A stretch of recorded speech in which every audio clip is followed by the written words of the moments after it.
কল্পনা করুন, আপনার চারপাশে শুধু আগুনের মতো গরম, মাটি ফুটছে, বাতাসে বিষ, আর তাপমাত্রা 50 ডিগ্রিরও বেশি। পৃথিবীতে এমন এক জায়গা আছে যাকে বিজ্ঞানীরা বলেন পৃথিবীর নরক। ধূমকেতুর এই পর্বে আজ আপনাকে নিয়ে যাচ্ছি ইথিওপিয়ার ডানকিল ডিপ্রেশনে।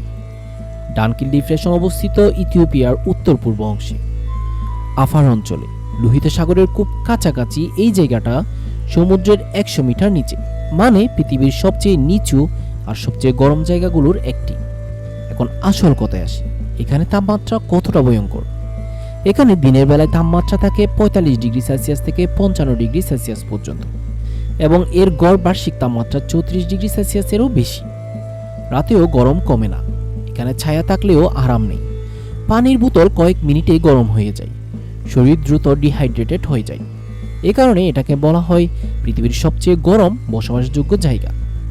ডানকিল ডিপ্রেশন মানে শুধু গরম না, এখানে আছে সক্রিয় আগ্নেয়গিরি, লাভা লেক, সালফার আর অ্যাসিডের পুকুর। বিশেষ করে ডাললোল এলাকা পৃথিবীর সবচেয়ে বিষাক্ত জায়গাগুলোর একটি। এখানকার পানির রং হলুদ, সবুজ, কমলা, কিন্তু এগুলো পানযোগ্য নয়, যাতে থাকে অ্যাসিড। এই জায়গায় শুধু মাটি না, বাতাসও বিপজ্জনক। বাতাসে থাকে সালফার গ্যাস, বিষাক্ত ধোঁয়া, অ্যাসিডিক বাষ্প। কিছু জায়গায় শ্বাস নিলে মাথা ঘুরে, এমনকি মৃত্যু পর্যন্ত ঘটতে পারে। এ কারণে এখানে টুরিস্ট আসতে হয় বিশেষ গাইড আর সুরক্ষা নিয়ে। সবচেয়ে অবাক করার বিষয়, তবুও এখানে মানুষ বাস করে। কিন্তু কথা হচ্ছে, কারা থাকে এই অদ্ভুত ভূখণ্ডে? এখানে থাকে একমাত্র প্রাচীন আফার জনগোষ্ঠী। তারা এখানে জীবিকা নির্বাহ করে, মূলত লবণ খনন করে উট দিয়ে লবণের ব্লক বহন করে।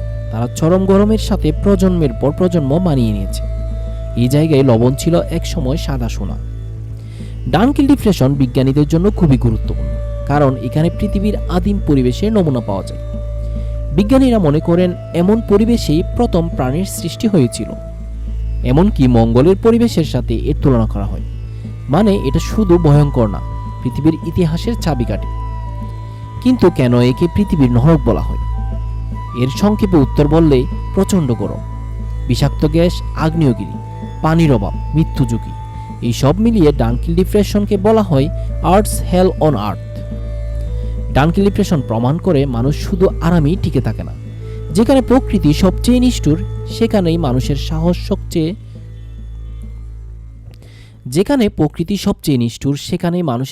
সবচেয়ে শক্তিশালী। ডানকিল ডিপ্রেশন নিয়ে এই পর্যন্তই। পরবর্তী ভিডিওগুলো পেতে চ্যানেলটি সাবস্ক্রাইব করে সাথে থাকুন। ধন্যবাদ।